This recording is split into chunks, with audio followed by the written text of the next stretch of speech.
Hello friends, welcome to the expert legal advice. नमस्कार। आज मैं ये वीडियो इस वजह से बना रहा हूँ कि रजिस्ट्रार ऑफ कंपनीज़ ने कुछ कंपनियों के नाम रजिस्टर ऑफ कंपनीज से स्ट्राइक ऑफ कर दिए हैं। तो उसके रिगार्डिंग मुझे बहुत सारी कॉल्स आ रही हैं, तो मैंने सोचा कि ये वीडियो मैं क्यों ना बनाऊँ, जिससे कि सभी लोगों को इसके procedure, consequences and restoration of companies name के बारे में जानने में और समझने में आसानी हो। तो इसीलिए ये वीडियो है आप लोगों के लिए। तो सबसे पहले तो ये समझ लेते हैं कि किन परिस्थितियों में आरओसी को पावर है कि कंपनी का नाम रजिस्टर से स्ट्राइक ऑफ कर दे। रजिस्टर मतलब रजिस्टर ऑफ कंपनीज से स्ट्राइक ऑफ कर दे, डिलीट कर दे उस कंपनी का नाम। तो section 248 of the companies act में प्रोविज़न है कि रजिस्ट्रार ऑफ कंपनीज कंपनियों का नाम रजिस्टर ऑफ कंपनीज से स्ट्राइक ऑफ कर सकता है जिन कंपनियों ने इनकॉर्पोरेशन के 1 साल के अंदर अपना बिजनेस स्टार्ट नहीं किया है, या जिन कंपनियों ने पिछले 2 फाइनेंशियल ईयर से कोई एनुअल फाइलिंग नहीं करी है और उस पीरियड में उन कंपनियों ने कंपनी को डोरमेंट घोषित करने के लिए आरओसी के पास कोई एप्लीकेशन भी नहीं फाइल करी है। तीसरा ग्राउंड है कि जो सब्सक्राइबर्स हैं मेमोरेंडम ऑफ एसोसिएशन के, उन्होंने सब्सक्रिप्शन मनी पे नहीं किया है और इसके रिगार्डिंग 180 दिन के अंदर, इनकॉर्पोरेशन से 180 दिन के अंदर उन कंपनियों ने कमेंसमेंट ऑफ बिजनेस का फॉर्म भी नहीं फाइल किया है आरओसी को। एंड एक और ग्राउंड है जिसमें आरओसी फिजिकल वेरिफिकेशन करवाता है रजिस्टर्ड ऑफिस की, कंपनियों के रजिस्टर्ड ऑफिस की फिजिकल वेरिफिकेशन में यह रिवील होता है कि वो कंपनियां कोई बिजनेस नहीं कर रही हैं, कोई बिजनेस ऑपरेशन है नहीं उनके पास।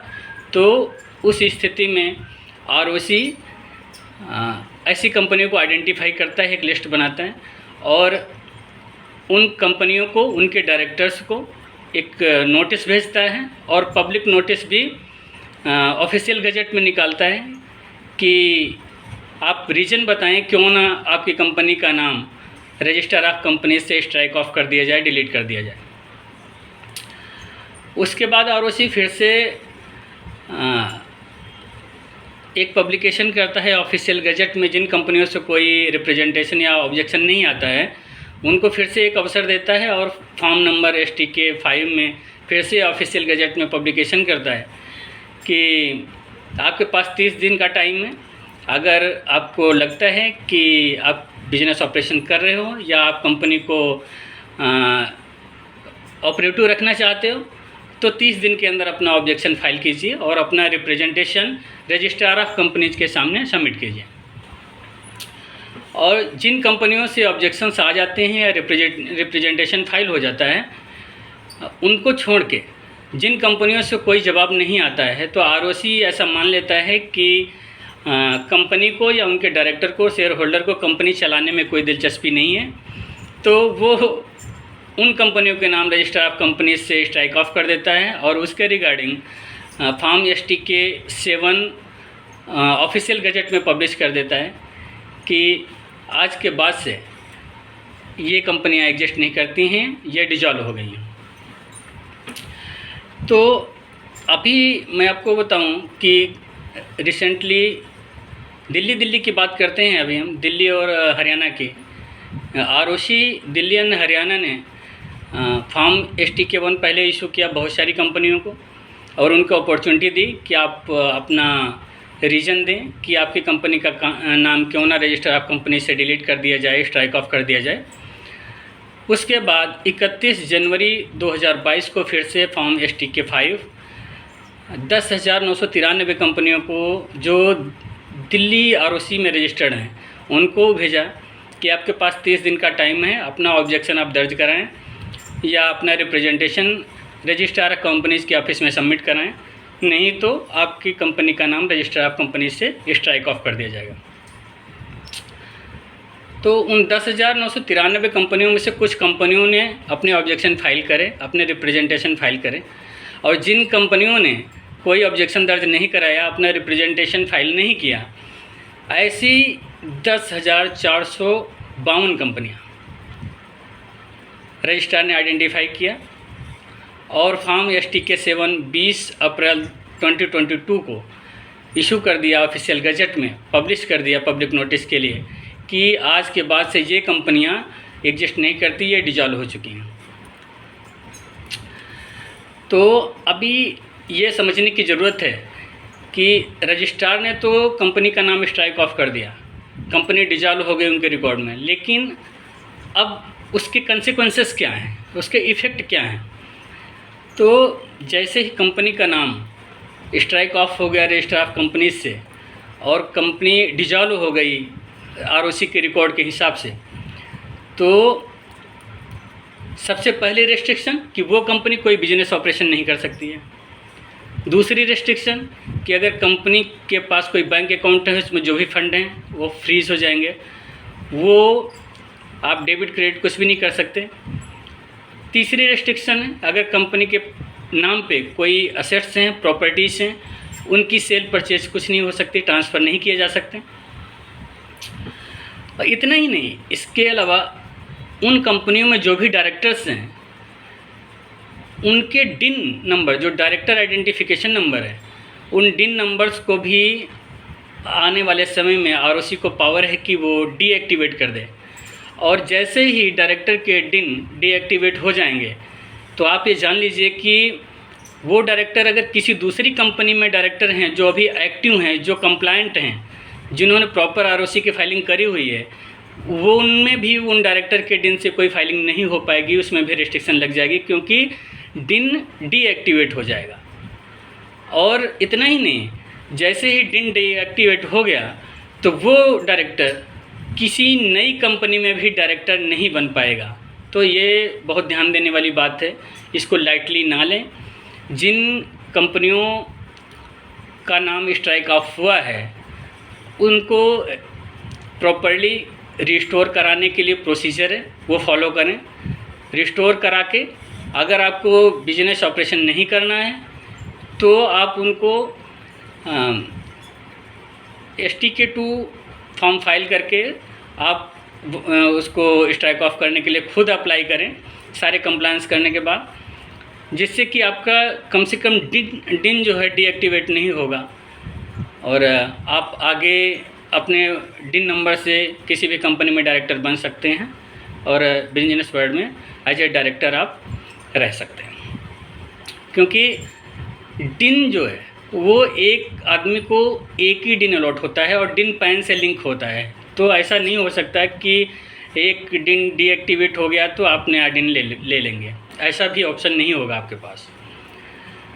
तो under section 252 of the companies act aggrieved persons को ये राइट्स दिए गए हैं कि वो कंपनी को के नाम को रिस्टोर कराने के लिए अप्लाई कर सकते हैं रजिस्ट्रार को।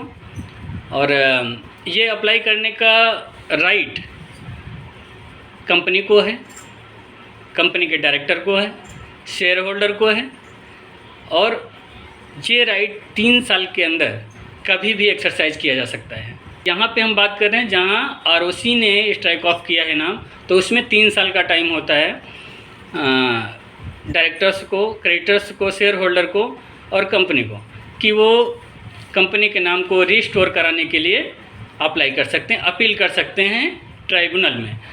कंपनीज एक्ट में ट्राइब्यूनल का मतलब है national company law tribunal, NCLT short में कहते हैं इसको। तो NCLT में आप अपील कर सकते हैं 3 साल के अंदर कभी भी, जब भी आपको लगे कि आपकी कंपनी का नाम रिस्टोर होना चाहिए तो आप अप्लाई कर सकते हैं। तो रेस्टोरेशन के लिए कुछ रूल्स हैं, नेशनल NCLT रूल्स हैं, जिसमें रूल 87A है, उसके अंदर आप फॉर्म NCLT 9 में आप अपील कर सकते हैं। तो अपील रेस्टोरेशन के लिए जब भी करेंगे तो उसके लिए कुछ प्रोसीजर्स हैं, स्टेप्स हैं, डॉक्यूमेंटेशन है, क्या क्या चाहिए होगा, तो उसके बारे में भी थोड़ा डिस्कस कर लेते हैं जिससे आप लोगों को आसानी हो जाएगी। तो पहला काम है कि एक बोर्ड की मीटिंग करना है, बोर्ड मेंबर्स को नोटिस भेज के एक बोर्ड मीटिंग करें, उसमें रेजोल्यूशन पास करें कि कंपनी का नाम रिस्टोर करना है और किसी एक डायरेक्टर को ऑथोराइज़ कर लें कि वो अपील एप्लीकेशन डॉक्यूमेंट जो भी सपोर्टिंग डॉक्यूमेंट्स हैं वो साइन करेगा और ज़रूरत होगी तो NCLT के सामने IPR भी होगा। और उस डायरेक्टर को ये भी पावर दें कि वो किसी एक्सपीरियंस एडवोकेट को अपॉइंट कर सकता है, किसी एक्सपीरियंस कंपनी सेक्रेटरी को अपॉइंट कर सकता है जो कंपनी को रिप्रेजेंट करेगा NCLT के सामने। उसके बाद आपको सारे डॉक्यूमेंट्स प्रोवाइड कराने हैं। तो जो अपील की ड्राफ्टिंग की जाएगी, अपील का सपोर्टिंग एफिडेविट बनेगा, वो बनाया जाएगा। और उसके साथ में जो नेसेसरी डॉक्यूमेंट्स हैं जो अपील के साथ में लगेंगे, उसके कुछ लिस्ट है, मैं आपको बता देता हूँ उसमें क्या क्या है। तो अपील तो फॉर्म NCLT 9 में बनेगी और जो सपोर्टिंग एफिडेविट है वो NCLT 6 में बनेगा। उसके साथ में आपको लगेंगे list of directors, list of share holders, memorandum and articles of association certified by a director, notice, copy of notice of form STK 7 issued by the registrar of companies, वो भी लगानी है, जिस नोटिस में आपकी कंपनी का नाम आया हुआ है कि ये कंपनी स्ट्राइक ऑफ हो गई है। Board resolution authorising a director और company secretary to sign all the documents, papers, appeal and financial statements. जब से आपकी फाइनेंशियल स्टेटमेंट्स, अकाउंट्स आपके नहीं बने हैं, कंपनी के पेंडिंग हैं, वो सारे चाहिए होंगे, वो सारे बना के ऑडिट किए होने चाहिए होंगे और उस अकाउंट के साथ ऑडिटर रिपोर्ट भी लगेगी, डायरेक्टर्स रिपोर्ट भी लगेगी। तो सारा डॉक्यूमेंट्स मिल के उसको फाइनेंशियल स्टेटमेंट बोलते हैं, वो चाहिए होगा अप टू डेट। और लेटेस्ट बैंक स्टेटमेंट जो बैंक से आपको इशू करा के लानी होगी, बैंक के ठप्पे के साथ, बैंक का स्टैंप लगा होगा उसमें, वो बैंक स्टेटमेंट चाहिए होगी, account statement. And latest ITR acknowledgement कि आपकी up to date ITR filing है। अगर आपने ITR नहीं फाइल करी है कंपनी की तो आपको करानी पड़ेगी, तो up to date ITR acknowledgement भी लगेंगे। वकालतनामा, अगर आप एडवोकेट को ऑथराइज कर रहे हैं, उसको इंगेज कर रहे हैं, तो एक वकालतनामा एडवोकेट के फेवर में, या अगर आप कंपनी सेक्रेटरी को इंगेज कर रहे हैं तो एक मेमोरेंडम ऑफ अपीयरेंस आप साथ में लगाएंगे उसके फेवर में। और ये सारे सेट को आप डिस्पैच करेंगे इनकम टैक्स ऑफिस को और रजिस्ट्रार ऑफिस को, तो उसका डिस्पैच का एंड डिलीवरी का प्रूफ वो भी आप इसके साथ में लगाएंगे अपील के साथ में। और फीस 1000 रुपये फ़ीस है इस अपील को फाइल करने के लिए, वो by way of demand draft और ऑनलाइन भी पे कर सकते हैं, तो वो भी साथ में लगेगी।